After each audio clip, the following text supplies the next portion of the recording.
Liberando su potencial. Hablando de potencial humano, ¿alguna vez se han preguntado a qué se debe la gran disparidad de resultados y desempeño entre una persona y otra? Una persona que percibe $250,000 anuales no es 10 veces más astuta ni mejor que una persona que percibe $25,000 anuales. ¿Por qué la diferencia de 10 veces sus ingresos? Y si tomamos a una persona que percibe $2,5 millones al año, ¿será esa persona 100 veces mejor, más astuta que la persona que gana $250,000? Imposible. En un estudio reciente de coeficiente intelectual probaron a 1,000 personas de una cierta población y llegaron a la conclusión de que la mejor persona entre los 1,000 solo era 2,5 veces más astuta que la persona de menor coeficiente intelectual. Solo 2,5 veces la disparidad, y tal vez eso sea con toda la población. ¿A qué supone que se debe la diferencia? Al hablar de potencial humano, llegamos a una fórmula que deduje hace algunos años. Tal vez eso lo explique un poco. La fórmula comienza con lo que llamamos AI.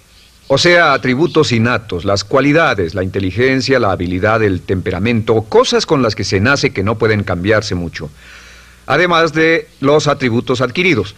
Estos atributos son muy importantes, son su educación, su capacitación, sus capacidades, su experiencia, conocimiento, sabiduría, etc., multiplicado por A, que es su actitud, es igual al potencial humano individual, o al desempeño humano individual o resultados individuales humanos. Ahora, de estos tres, los atributos innatos se traen desde el nacimiento. Los adquiridos pueden cambiarse, pero se necesita cierto tiempo para ello, aunque a veces cambiamos muy rápidamente. Cierta información valiosa puede cambiar dramáticamente su eficacia, pero las actitudes pueden aumentarse o disminuirse dramáticamente en segundos. Cada vez que mejoramos nuestra actitud, multiplicamos todas nuestras capacidades. Una actitud ha sido llamada acertadamente el lenguaje más importante del ser humano, la palabra más importante del idioma en el humano. Todo lo que hacemos en la vida, según un estudio en Harvard entre estudiantes ejecutivos, será en un 85% de actitudes. Un 85% de su éxito estará determinado por su actitud. Eso significa que está determinado por cuán positivo o cuánta actitud mental positiva se tenga. Las personas con actitudes mentales positivas tienden a avanzar más rápidamente, se mueven hacia la cima en organizaciones valiosas, ganan más dinero, sacan más satisfacción de la vida. Una actitud mental positiva no significa que baile por las calles y arroje flores. Solo significa que tome una actitud constructiva en general o se aproxime hacia su trabajo, su vida, sus problemas, relaciones, etc. Según el informe Cox de las empresas americanas, según la revista Success, un 85% o más de todo lo que se logra se debe a la actitud. Y la pregunta es, ¿de dónde vienen las actitudes? Las actitudes vienen de las expectativas. Muy simple, ya hablamos de eso. Y una forma muy poderosa de mejorar su actitud instantáneamente es decir, aunque no lo crea, pienso que algo maravilloso va a ocurrirme hoy. Como dijimos antes, nuestras expectativas sobre los desenlaces determinan nuestra actitud. Si espera que las cosas salgan bien, tendrá una actitud positiva. Si espera que salgan mal, tendrá una actitud negativa. Y lo maravilloso es que podemos fabricar nuestras expectativas. Podemos esperar lo que deseamos. Podemos esperar cosas buenas, cosas malas, y no nos decepcionaremos. ¿De dónde surgen nuestras expectativas? Nuestras expectativas surgen de nuestras creencias y de nuestros valores. Son el centro de los factores motivacionales de nuestra personalidad, nuestras creencias. Y esto nos conduce a un entendimiento del potencial humano. Significa básicamente que nuestra actitud es una expresión externa de lo que está ocurriendo internamente. Y esto es consistente con las leyes mentales. Con respecto a las creencias, cada uno de nosotros tiene muchas creencias en el fondo que los psicólogos llaman los conceptos propios. El concepto propio, o su descubrimiento, es considerado por muchos como el logro único y más importante para comprender el desempeño humano en el siglo XX. Yo estoy de acuerdo. El concepto propio es como, si queremos usar una analogía militar, el centro de mando. O si queremos usar una analogía técnica, es el programa central de su computadora básica. Es un grupo de creencias, valores, actitudes, sentimientos, ideas, etcétera, almacenadas en el fondo de nosotros y son el resultado de casi todas las experiencias que hemos tenido en la vida. Y algunos investigadores dicen que el concepto propio comienza a formarse aún antes del nacimiento, pero el concepto propio, una vez colocado, precede, predice y determina sus niveles de eficacia y desempeño en todas las áreas de nuestra vida. El concepto propio se convierte en el centro de mando o el programa maestro. El concepto propio de este grupo de creencias determina lo que dirá, lo que hará, cómo actuará, cómo se siente y reacciona, etc. ¿Qué significa esto? Significa que todas las mejoras en su vida externa, todos los cambios en su realidad comienzan con un cambio en su concepto propio. Les voy a explicar lo que significa. Esta es una gráfica muy simple. Hablamos de potencial humano y decimos que la persona promedio usa un 10% o menos de su potencial. Según investigaciones, tal vez es mucho menos. El Instituto Stanford Brain en Santa Clara, California, estima que tal vez se aproxime a un 2%. Seremos generosos y diremos que la persona promedio usa un 10%. Significa que en los mejores casos, la mayoría, como usted o yo, no usamos un 90% de nuestro potencial. Uno de los mejores filósofos, Oliver Wendell Holmes, dice que la tragedia de la persona promedio es que llegan a la tumba con su música aún por dentro. Aún están funcionando con mucho menos de su potencial total. Y esto es el potencial humano. Sabemos que existe una relación directa entre el potencial humano y el concepto propio. Pero como nuestros conceptos propios o nuestras estimaciones de nosotros mismos generalmente son mucho menores de lo que debieran ser, nuestro nivel de desempeño y eficacia también es menor. Sabemos que nuestro concepto propio es altamente subjetivo. ¿Qué significa esto? Significa que el concepto propio, lo que pensamos que es cierto sobre nosotros mismos, no está basado en la realidad, está basado en información que hemos tomado y aceptado como cierto, hasta el grado en que creemos lo que sea de nosotros mismos y se vuelve cierto para nosotros porque actuamos de una forma consistente con ello. Algunas personas que leen sus horóscopos y creen en horóscopos predicen su futuro. Hay algunas personas que toman la crítica y las opiniones de otros a quienes ni siquiera respetan y hacen suyas esas ideas, dando un resultado muy negativo. Lo que piense, lo que acepte como cierto, se vuelve cierto para usted. También sabemos que como adultos tenemos una variedad de conceptos propios. Tenemos un concepto propio de cómo vestirnos, cuánto pesamos, lo que comemos, lo bien que podemos hablar en público, qué tipo de padres somos, qué tipo de hijos somos con nuestros padres, qué tipo de esposo o esposa somos, qué tipo de amante, de conductor. Lo interesante de manejar es que todos los hombres tienen un concepto muy positivo con respecto a esto. Las mujeres no entienden esto, pero los hombres nacen con un genio inherente para manejar. Todos los hombres son choferes excelentes. Si no lo creen, todo lo que tienen que hacer las mujeres que están viendo esto es pensar en la última vez que trataron de corregir la forma de conducir de un hombre y recordarán que no obtuvieron buenas respuestas. ¿Cómo respondemos ante alguien que desafía nuestro concepto propio, sugiriendo que no somos las personas que pensamos ser? Estamos a la defensiva, nos enfadamos, nos irritamos, es difícil que nos traten. Tenemos un concepto propio de lo creativos que somos, lo inteligentes, lo rápido que leemos, lo bueno que somos en los deportes, y si practicamos una gran variedad de ellos, tenemos un concepto propio para cada uno de ellos. Tenemos un concepto propio de lo bien que cocinamos, de lo bien que educamos a nuestros hijos, de lo bien que limpiamos nuestra casa, los autos que manejamos, etc. Y también de lo que valemos por lo que ganamos. Es muy interesante saber que nunca ganamos más del 10% de nuestro concepto propio en ingresos. Nuestro concepto propio determina nuestro nivel de ingresos. Este nivel de concepto propio se llama zona de confort. Y aunque querramos más dinero, veremos que la tendencia humana natural de todas las actitudes es luchar por lograr entrar a la zona de confort y luego quedarnos ahí.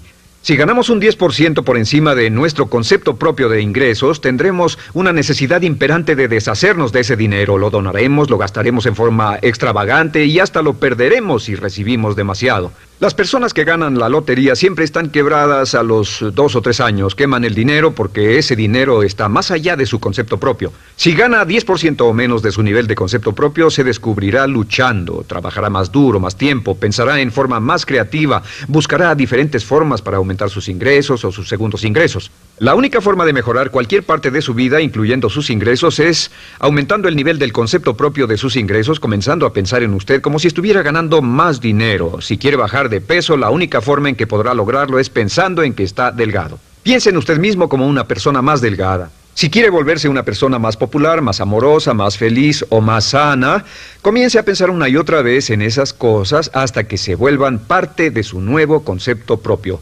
Hablaremos de eso más adelante. Es una parte esencial de la programación de su mente hacia el éxito. Su concepto propio global está determinado por el promedio de sus conceptos propios en las áreas que considere importantes. Ahora, su concepto propio está formado de 3 partes críticas. La primera parte del concepto propio es el ideal propio. El ideal propio es la persona que más desearía ser, es su idea de lo que constituye un ganador, es su visión ideal de lo mejor que puede ser usted. Nada más, una de las cosas que sabemos de las personas con éxito es que las personas con éxito tienen ideales propios muy claros, ideales claros de quién quieren ser en el futuro. Las que no tienen éxito tienen ideales muy vagos. El número 2 es la autoimagen. La autoimagen es como un retrato de cómo se ve a sí mismo y lo que piensa de sí mismo. La autoimagen es el espejo interno, es como se percibe a sí mismo ahora en su desempeño actual, en forma cotidiana. La tercera parte es su autoestima. Su autoestima es cómo se siente consigo mismo. Cómo se siente consigo mismo es la fuerza motriz, el motor, la fuerza poderosa dentro de su subconsciente. Es la fuerza de energía dentro de su concepto propio y determina casi todo lo que le pasa. La mejor definición de autoestima es cuánto se agrada a sí mismo. Cuánto se agrada a sí mismo como esposo, cuánto se agrada a sí mismo como empleado, cuánto se agrada a sí mismo como jefe, como inversionista, como orador profesional, como atleta, etcétera. Según se agrade a sí mismo, su nivel de autoestima, su sentimiento emocional global respecto a cualquier área de su vida, determina su desempeño y su eficacia en dicha área. Lo sorprendente es que se convierte en lo que piensa, su concepto propio es maleable, su autoestima puede formarse repitiendo una y otra vez: me agrada mi persona, me agrada mi persona, me agrada mi persona.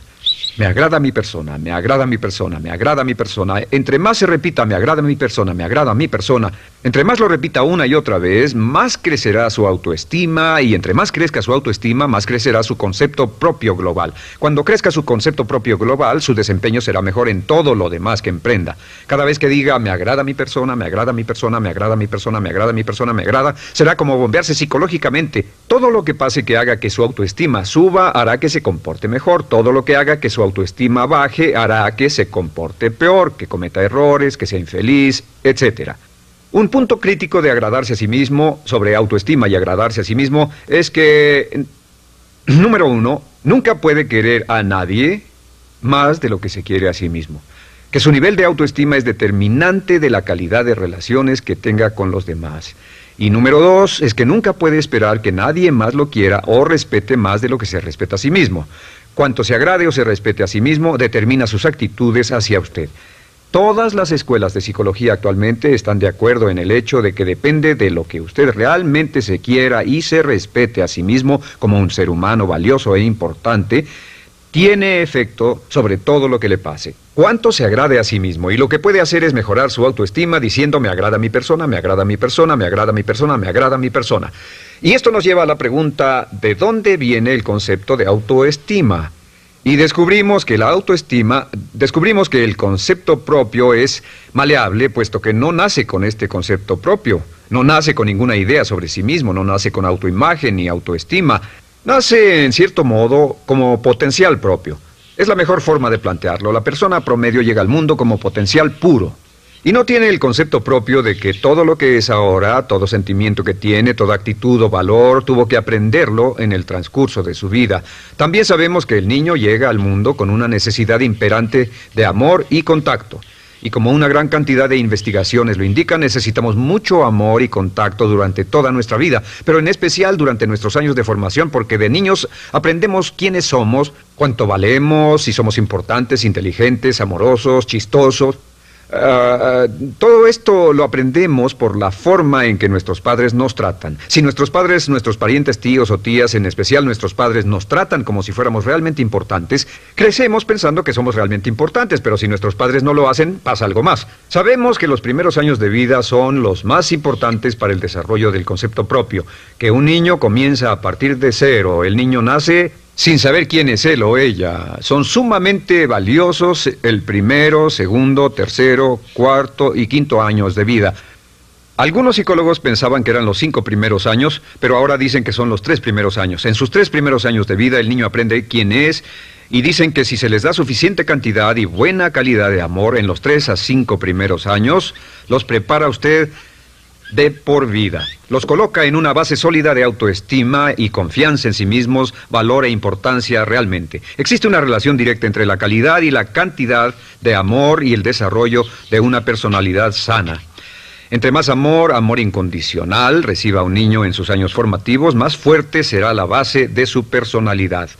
El reverso de la educación es que casi todos los problemas de psicosis, neurosis, perturbaciones de la personalidad y problemas de comportamiento surgen de los problemas que se tengan con el concepto propio. Ahora observemos a los adultos. Aquí está nuestra personalidad adulta. Si nos observamos, podemos llegar a reparar nuestras bases, por así decirlo, repitiéndonos una y otra vez: me agrada mi persona, me agrada mi persona, me agrada mi persona, y llevamos ese concreto reparador hacia la base de nuestra personalidad. Los niños necesitan el amor como las rosas necesitan la lluvia. Los niños que carecen de amor a menudo mueren por escasez de amor. Es una enfermedad llamada marisma. Ahora, ¿qué más sabemos sobre los niños? Sabemos que los niños llegan al mundo con dos atributos notables. El primero es que no sienten temor. Los niños nacen sin temores. No temen a nada excepto a caerse y a los ruidos fuertes. Y esto se expresa en sus actitudes: yo puedo. Los niños llegan al mundo pensando que pueden hacer cualquier cosa, y quien haya criado a un niño hasta la edad de 3, 4 o 5 años sabe que debe pasar esos primeros años evitando que se maten, porque son como pilotos japoneses, porque no le tienen miedo a nada. Su segundo atributo es que llegan al mundo totalmente espontáneos. Dicen lo que quieren, hacen lo que quieren, son totalmente desinhibidos. Totalmente. Ellos no temen hacer nada de lo que desean, y esto se expresa en su actitud: no quiero. No tengo que hacerlo. Si ha tratado de controlar a un niño, lo habrá visto. Lo primero que dicen cuando comienza a darle órdenes, lo primero que aprenden es: no tengo que hacerlo. Claro, a veces cambiamos sus mentes de una u otra forma, pero estos son los dos atributos con los que los niños llegan al mundo. Llegan al mundo sin temores y desinhibidos. ¿Qué significa esto? Significa que nuestro derecho innato natural es no ser temerosos y ser desinhibidos. Y solo cuando podemos crear la misma situación en nuestra vida adulta, cuando no tememos y somos desinhibidos, nos sentimos a gusto con nosotros mismos. Las mejores organizaciones, las mejores compañías son las que crean un ambiente donde nos sentimos sin temores y sin reservas para ser nosotros mismos y para hacer lo mejor de nosotros. Al crecer descubrimos que los niños aprenden de dos maneras. La primera es por imitación. Imitan a uno o a ambos padres, en especial al padre dominante. Algunas veces el padre dominante cambiará cuando crezca el niño, y a veces los niños imitan al padre, a veces a la madre, pero aprenden por imitación. Muchas características y hábitos que tenemos como adultos los aprendimos de nuestros padres. ¿Alguna vez ha tenido la ocasión de gritarle o reñirle a uno de sus hijos? Verá que le dice las mismas cosas que le dijo su padre a usted cuando era niño. Así que imitamos. A veces imitamos su caminar, a veces su forma de hablar, a veces imitamos sus valores, sus creencias, etc. Aunque esos valores y esas creencias no tengan ningún valor. ¿Por qué? Porque nuestros padres eran así cuando nosotros éramos niños.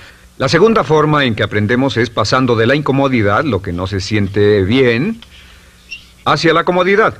Freud llamó a esto el principio del placer. O sea que nos movemos hacia aquello que nos hace sentir cómodos, lo que nos da placer, lo que nos hace sentir bien con nosotros. Nos movemos de la incomodidad hacia la comodidad. Así es como aprendemos a no mojar el pañal, por ejemplo. Sabemos que no es agradable caminar con popó o pipí en nuestros pañales. Vemos lo que hacen nuestros padres, vemos lo que nuestros parientes hacen y decimos: estas personas no hacen lo que yo. Así aprendemos a caminar y lo demás. Así que de la incomodidad hacia la comodidad. Durante toda nuestra vida, por cierto, así es como aprendemos. Imitamos leyendo lo que otras personas hacen, estudiando libros y en el trabajo, imitamos cuando vamos a la escuela, y hacemos lo que nos da resultados positivos, lo que nos da refuerzos positivos, y hacemos cada vez menos las cosas que nos causan incomodidad o dolor. Ahora, muy temprano en la vida, como equivocación o como resultado de una equivocación que los padres cometen en la crianza, los niños comienzan a aprender hábitos y patrones negativos. Los patrones y hábitos negativos tienen sus raíces principalmente en la crítica destructiva. La crítica destructiva comienza muy temprano en la vida, a veces en los primeros meses. Y la crítica destructiva la usan los padres para dirigir y controlar a sus hijos. Desafortunadamente, tiene un efecto muy peligroso y dañino sobre nosotros, ya que la crítica destructiva tiende a minar la integridad de la personalidad del niño. Muchos de nosotros, incluyéndome a mí y a muchos de ustedes, nos hemos visto minados y heridos por la crítica destructiva más que todas las guerras en la historia. Ahora, como resultado de la crítica destructiva, comenzamos a desarrollar hábitos y patrones negativos. Los patrones de hábitos negativos son respuestas condicionadas hacia los estímulos. Los patrones de hábitos negativos se desarrollan en los inicios de la vida. Se desarrollan como resultado de una repetición del temor y el dolor una y otra vez. Se desarrollan como resultado de la crítica destructiva, el castigo físico, etc. En los inicios de la vida comenzamos a desarrollar dos manifestaciones que nos persiguen durante toda nuestra vida y más que ninguna otra cosa inhiben nuestro potencial. La primera es la llamada patrón de hábito negativo inhibido.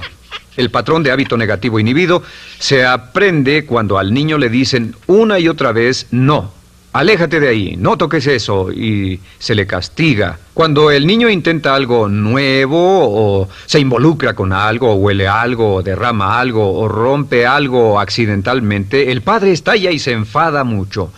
Como ven, el niño está impulsado por la curiosidad insaciable de explorar su mundo. Y lo que pasa es que cuando lo explora o se interesa y echa a perder algo, si el padre reacciona golpeando al niño, el niño comienza a pensar cada vez que intento algo nuevo, cada vez que intento algo diferente, cada vez que voy más allá de mis límites, cada vez que me salgo de mi zona de comodidad, cada vez que no juego sanamente, me golpean, me castigan, me lastiman, me envían a mi alcoba y me siento mal. Y muy pronto el niño desarrolla el sentimiento de no puedo, no puedo. No puedo. Cada vez que trato algo diferente, me castigan. No puedo, no puedo, no puedo. Es como la respuesta de Pavlov. Pavlov sonaba la campana y le daba de comer a un perro, y el perro salivaba y Pavlov alimentaba al perro. Mientras sonaba la campana, el perro salivaba y siguió haciendo eso, y después Pavlov solo sonaba la campana y el perro salivaba. Lo que pasa en la vida adulta es que esto crea lo que llamamos temor al fracaso. El temor al fracaso es una respuesta condicionada a un proceso de crítica destructiva que ocurre en los primeros 5 o 6 años de la vida. El temor al fracaso automáticamente nos activa, nos sentimos ansiosos, tensos, intranquilos, sentimos presiones y estrés en nuestro plexo solar, sentimos ganas de retirarnos del evento, y el temor al fracaso es la razón principal por los fracasos en la vida adulta. Es la razón principal por la que evitamos cumplir plenamente nuestro potencial. De hecho, todos los patrones de hábitos negativos se experimentan en el cuerpo físico. Puedes saber cuál es un patrón de hábito negativo porque se siente en el cuerpo físico, precisamente. El patrón de hábito negativo inhibido, el temor al fracaso, el no puedo, ocurre primero que todo en el plexo solar. ¿Ha tenido la ocasión donde debe hablar frente a un grupo, debe ir a una revisión de su desempeño, o debe hacer una llamada determinante? Primero su plexo solar se aprieta. Si el temor continúa, su respiración se acelera. Su corazón comienza a latir apresuradamente, su frecuencia respiratoria aumenta y le duele la cabeza como migraña en la parte frontal, su garganta se le cierra y no puede hablar y se le seca la boca por completo, y como se pone tan tenso y asustado, va corriendo al baño.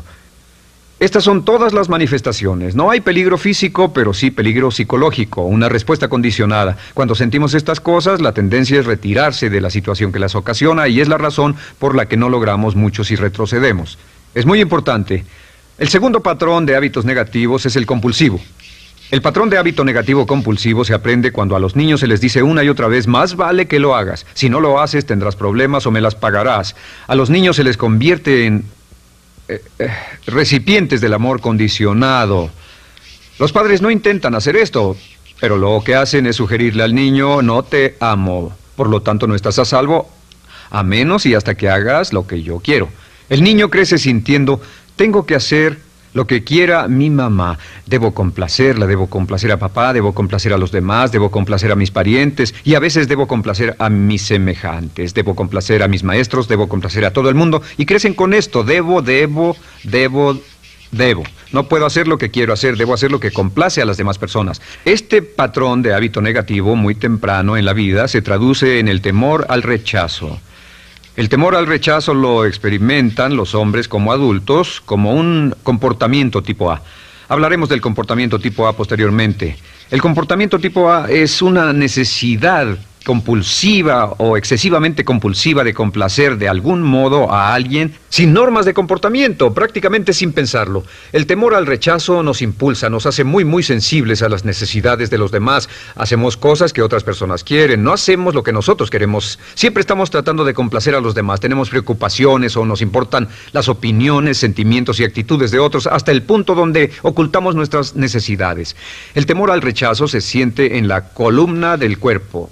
Se divide el cuerpo a la mitad y se siente hacia abajo en la mitad posterior del cuerpo. El primer lugar donde comienza a sentirse el temor al rechazo es generalmente en los hombros y el cuello. Nos sentimos entumidos, duros, tensos. Cuando tenemos mucho que hacer sentiremos un estrés tremendo en la columna. Los músculos se estiran en la parte posterior.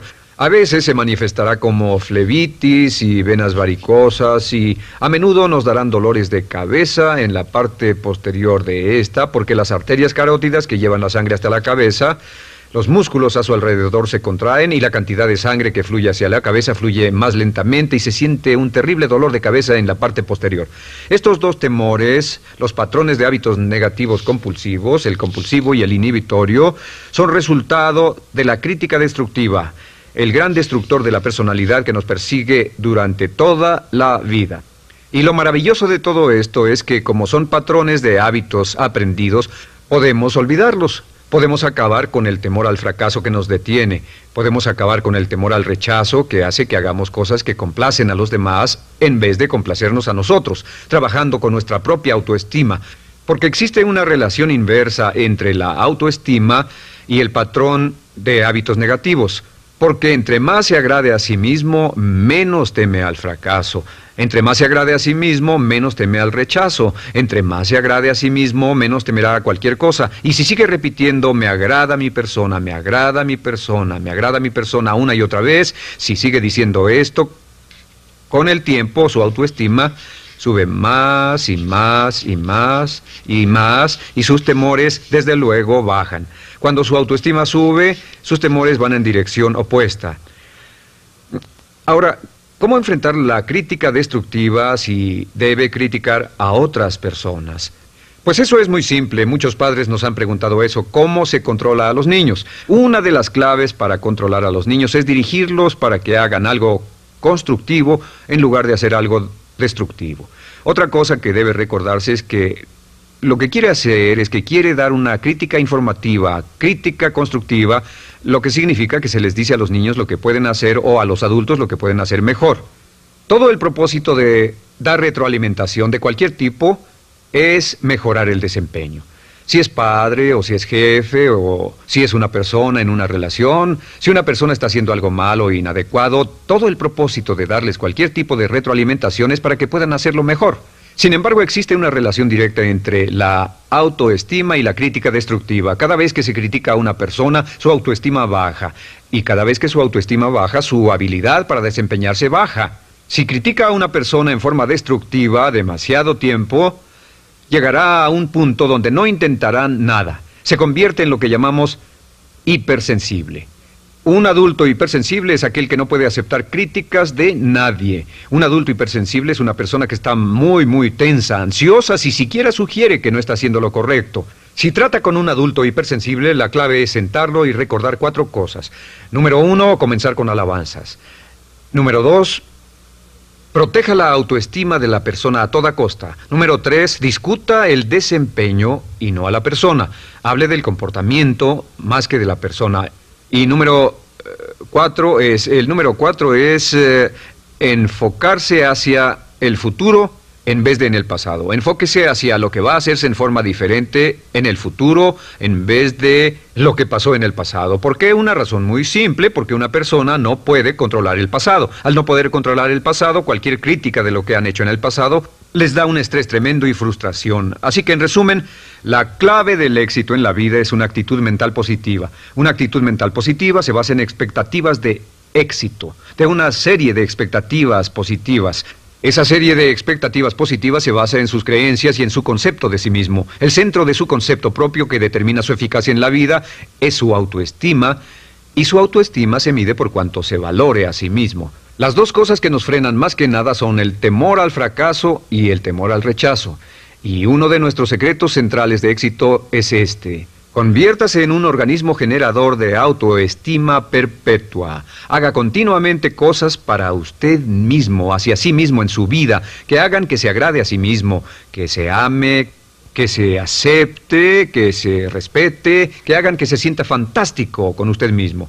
Si es un jefe o un padre, no olvide que la clave para el máximo desempeño en su hogar y en su trabajo es hacer que las personas se sientan maravillosamente consigo mismas. Entre mejor se sienta consigo mismo y más se agrade, más probable será que logre que las personas a su alrededor lo quieran, lo acepten, lo respeten, se respeten.